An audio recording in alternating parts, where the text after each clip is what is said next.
खुद को पता भले ही ना हो कि क्या करना है, लेकिन दूसरों को क्या करना चाहिए इसकी सलाह सबके पास है।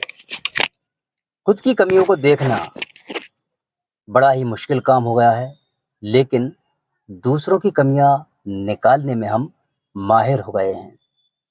छल, कपट, झूठ इन सब से हमारे संबंध आज हो रहे हैं और मनुष्य बड़ा ही चालाक हो गया है, होशियारी दिखा रहा है, जगह-जगह चालाकियाँ दिखा रहा है।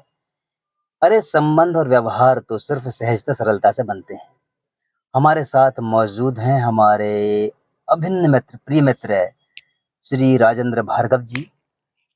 आज बड़े दिनों बाद इनसे हमारी मुलाकात हुई तो सोचा इनके साथ बैठकर कुछ विचारों को आपस में शेयर किया जाए।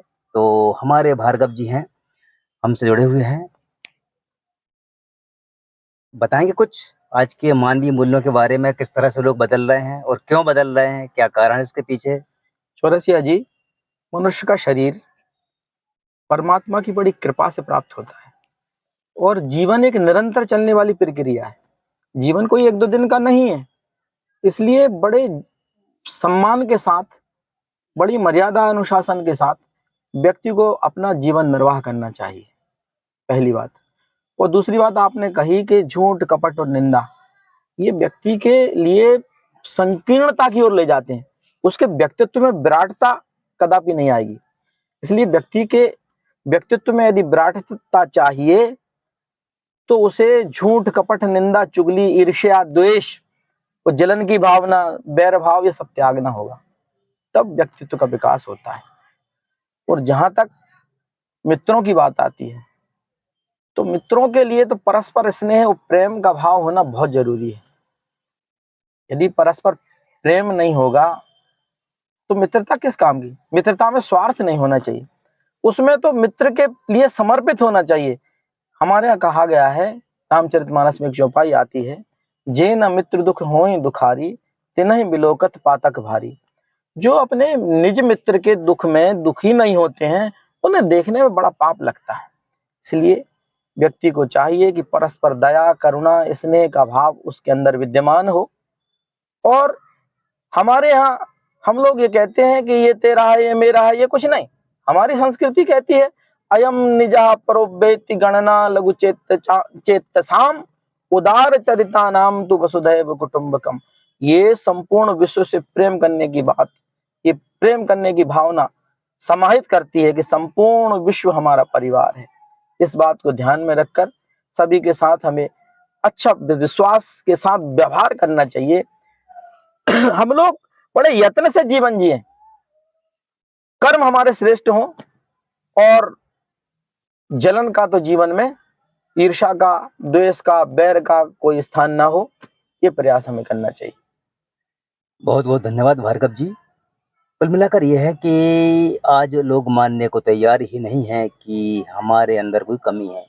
मतलब यह है कि अपनी खामियां देखने का हुनर कम ही लोगों के पास है, लेकिन दूसरों की कमियां देखने में लोग माहिर हो चुके हैं।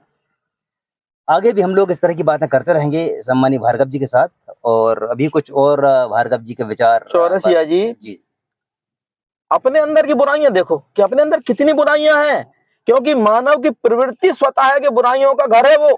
बुरा जो मैं देखन चला बुरा न मिलिया कोई, आपन दिल जो खोज लिया मुझसे बुरा न कोई। बहुत अच्छी पहले अपनी बुराई देखिए इनमें कितनी कमियां हैं कि हम किसी से अपेक्षा नहीं कर सकते कि वो हमारे अनुकूल चले। पहले अपन समाज के अनुकूल बन जाए। हम किसी की तरफ एक उंगली उठाते हैं तो ये तीन उंगलियां अपनी तरफ अपनी ओर आती हैं। तो ये प्रयास करना चाहिए कि आप उंगली पहले किसी के ऊपर उठा रहे तो पहले अपना देख लीजिए, अपना स्व मूल्यांकन कीजिए कि मेरे अंदर कितनी कमियां हैं। कमियां सभी के अंदर है। कोई व्यक्ति यदि कमी ना हो तो देवता बन जाए ना, मनुष्य ना रहे व्यक्ति। बताओ आप। तो हम मानव जीवन देवताओं को भी दुर्लभ है, लेकिन देवताओं के मूल्य तो विकसित करो। बिल्कुल। और हम तो ये कहना देव मूल्य विकसित नहीं कर रहे तो मानव मूल्य तो विकसित कर लो। मानव मूल्य श्रेष्ठतम बनाए रखिए, वो बनाए रखिए, सौहार्द रखिए, सहयोग की भावना रखिए, एक दूसरे का सहयोग करिए, ईर्ष्या मत करो, जलन मत करो। किसी को यदि वैभव मिल रहा है तो प्रसन्न होना चाहिए। सही है। आप किसी की विभूति को देखकर खुश हो जाओ, भगवान आप पर कृपा कर देंगे, कल्याण कर देंगे। और संसार में किसी से भेदभाव मत करो, किसी से जलो मत। और समता मूलकता की बात हम लोग करते हैं, तो समान विचारधारा से समान, सम लोगों को समान रूप से सम्मान दो, कोई अमीर नहीं कोई गरीब नहीं, सभी एक जैसे। और अहंकार बिल्कुल मत करो, अहंकार और घमंड जिसने किया उसका पतन 100% होता है, इसमें कोई संदेह नहीं है। इसलिए अहंकार को त्यागो, भगवान का भजन करो। और अब 50 साल की अवस्था के बाद तो व्यक्ति को बदल देना चाहिए अपने आप को, और जो बदलेगा नहीं तो फिर क्या, अब तो जाने की सब वो सब पूरी है स्थिति के, संसार से सबको जाना है। तो जब 50 के बाद यदि नहीं बदल रहे तो फिर क्या बदलोगे? इसलिए बदलना चाहिए। हम लोग एक औपचारिक बातचीत कर रहे हैं, कोई औपचारिक परिचर्चा में हमको ये तय करना चाहिए कि हम अपने मित्रों की प्रसन्नता में ही प्रसन्न रहें। हम अपने मित्रों के साथ उठकर यदि हम बैठक कर रहे हैं, उठक कर रहे हैं और बहुत पवित्रता से उनके साथ आचरण कर रहे हैं, तो वो पीछे भी होना चाहिए पीठ पूछे। अब सामने पवित्रता से प्रेम से मिल रहा है और अलग हुए तो चुगली करने लगे, ये तो गलत है ना भैया, बहुत गलत है, ये अनुचित है, ये व्यवहार उचित नहीं है। बहुत सुंदर विचार आपके हमने जाने, और आगे भी इस तरह के सुंदर विचार आप सभी को सुनने को देखने को मिलते रहेंगे। भार्गव जी ने वादा किया है कि हम सप्ताह में एक आध बार मिलकर इस तरह के विचारों को शेयरिंग करेंगे, आप लोगों के साथ साझा करेंगे। तो बने रहिए हमारे साथ। भारत माता की जय।